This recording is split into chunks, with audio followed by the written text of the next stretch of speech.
दोस्रो पत्रुस 3 अध्यायको 16 के अरे 17 र 18 वचन पढेर सुनाउँछु। यसकारण प्रिय हो, अघिबाटै यी कुरा जानेर होसियारी रह।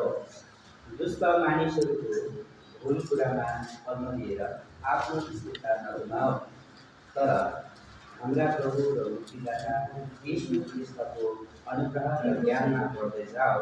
उहाँलाई अहिले र सदा महिमा होस्। आमेन।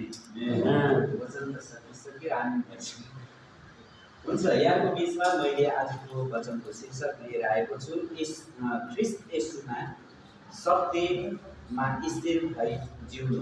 है, सत्यमा स्थिर भई जिउनु।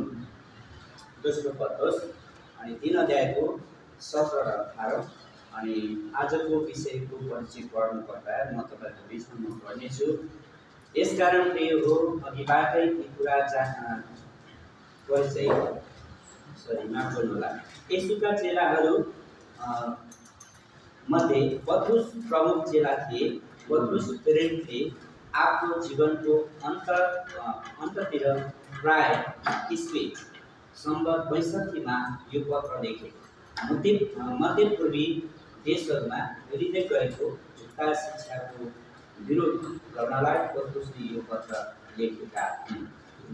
परमेश्वरलाई महिमा होस्। अनि यहाँ यसकारण भनेको छ, कारणको विषयमा मैले तपाईँलाई भन्नुपर्दाखेरि मानिसलाई येशूको विशेष ज्ञान चाहिन्छ भन्ने शिक्षा त थियो, तर वास्तवमै येशूले गर्नुभएको जुन जीवनमा गर्नुभएको लागु गर्नुभएको र जीवनमा उतार्नुभएको शिक्षा चाहिँ मानिसहरूसँग थिएन।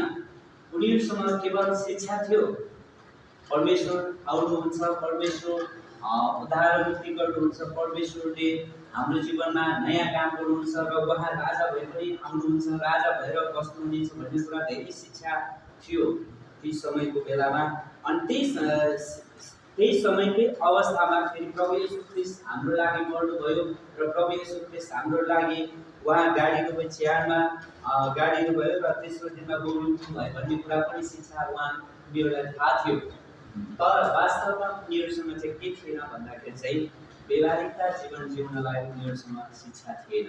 त्यसै कारणले पत्रुसले यहाँनिर के भन्दछन् भन्दाखेरि 16 पदमा चाहिँ उनीहरूले धार्मिक शिक्षालाई उल्टापाल्टी गर्ने कामहरू गर्दथे। अनि त्यसै कारणले 1 नम्बरमा मैले तपाईँलाई भनेको छु कि मानिसलाई येशूको विशेष